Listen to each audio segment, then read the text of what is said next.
Hi guys, ഇന്ന് നമുക്ക് വറുത്തരച്ച ചിക്കൻ കറി എങ്ങനെ ഉണ്ടാക്കാൻ നോക്കാം. അതിനായി 2 വല്ലുള്ളി, കുറച്ച് ചെറിയുള്ളി, കുറച്ച് വെളുത്തുള്ളി, ഇഞ്ചിയും എടുത്തു വെച്ചിട്ടുണ്ട്. പിന്നെ നമ്മൾ ചിക്കൻ ഉപ്പും മഞ്ഞൾപ്പൊടി മുളക് പൊടിയും ഇട്ടിട്ട് ഞാൻ മാറ്റി വെച്ചിട്ടുണ്ടായിരുന്നു.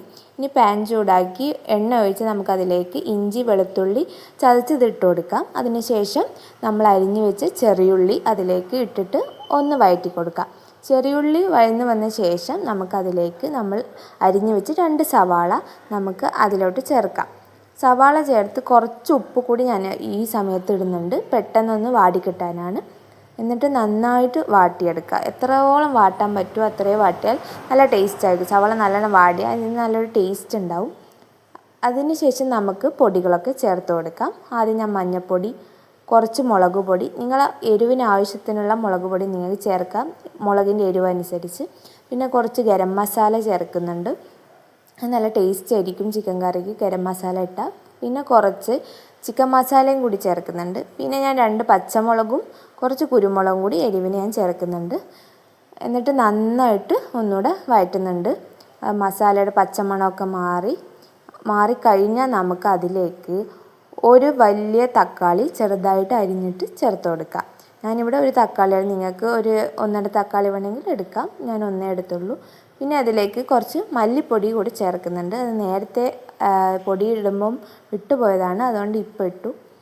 എന്നിട്ട് നമ്മൾ ഉപ്പും മുളകും മഞ്ഞൾപ്പൊടിയൊക്കെ ഇട്ട് വെച്ച ചിക്കൻ അതിലോട്ട് ചേർത്ത് കൊടുക്കാം. ചിക്കൻ ചേർക്കുമ്പോൾ വേറെ വെള്ളത്തിൻ്റെ ആവശ്യമൊന്നുമില്ല, ചിക്കൻ തന്നെ ഇറങ്ങി വെള്ളം വന്നോളും. അതുകൊണ്ട് ഞാൻ എക്സ്ട്രാ വെള്ളമൊന്നും ചേർക്കുന്നില്ല.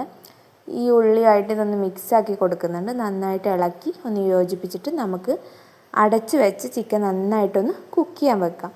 കുക്ക് ചെയ്യുന്ന സമയം കൊണ്ട് അതിൽ വെള്ളം വന്ന് ഇടയ്ക്കൊന്ന് ഇളക്കി കൊടുക്കണം, എല്ലാം അടി പിടിക്കാൻ ചാൻസ് ഉണ്ട്.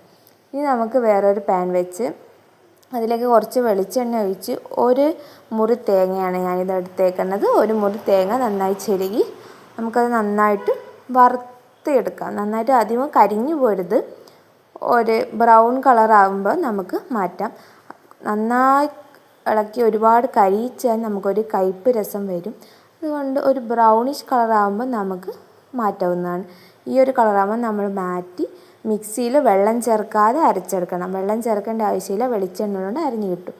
ഇനി നോക്കുമ്പോൾ നമ്മൾ ചിക്കനൊക്കെ നന്നായിട്ട് വെന്തിട്ടുണ്ട്. നമുക്ക് അതിലേക്ക് നമ്മൾ ഈ അരച്ച തേങ്ങ ചേർത്ത് കൊടുക്കാം. അതിലോട്ട് കുറച്ചുകൂടി വെള്ളം കൂടി ചേർത്തിട്ട് നന്നായിട്ട് ഇളക്കി കൊടുക്കാം. വെള്ളം നമ്മൾ നേരത്തെ ചേർത്തില്ലായിരുന്നു, ഇപ്പോൾ തേങ്ങ ചേർത്തപ്പോഴാണ് നമ്മൾ കുറച്ച് വെള്ളം, നമുക്ക് കറി ഒന്ന് ഗ്രേവി വേണ്ടതുകൊണ്ട് കുറച്ച് വെള്ളം ചേർത്താൽ. നിങ്ങൾക്ക് വെള്ളം ചേർക്കണ്ടെന്നുണ്ടെങ്കിൽ വെള്ളം ചേർക്കാണ്ടും നല്ല ടേസ്റ്റ് തന്നെയാണ്. ഇനി വെള്ളം ചേർത്തിട്ട് അത് നന്നായിട്ടൊന്ന് തിളക്കാൻ വെക്കാം. തിളച്ച് കഴിഞ്ഞപ്പോൾ ഞാനൊരു മൈസൂർ മല്ലിയാണിത്, അതിൻ്റെ ഒരു കഷ്ണം ഞാനിട്ടു. പിന്നെ കുറച്ച് കറിവേപ്പില അതും കൂടി ആഡ് ചെയ്തു. എന്നിട്ട് നമുക്ക് തീ ഓഫ് ചെയ്യാം. ഓഫ് ചെയ്ത് കഴിഞ്ഞിട്ട് നമുക്ക് കുറച്ച് ഒരു ടീസ്പൂൺ വെളിച്ചെണ്ണ, നമുക്ക് പച്ച വെളിച്ചെണ്ണ ഇതിൽ ആഡ് ചെയ്യാം. അതും ഈ മസാലേൻ്റെ കുത്തലുകളൊന്നും ഉണ്ടാവില്ല അത് ചേർത്താൽ. അപ്പോൾ അത്രയേ ഉള്ളൂ, സിമ്പിൾ റെസിപ്പിയാണ്, എല്ലാവരും ട്രൈ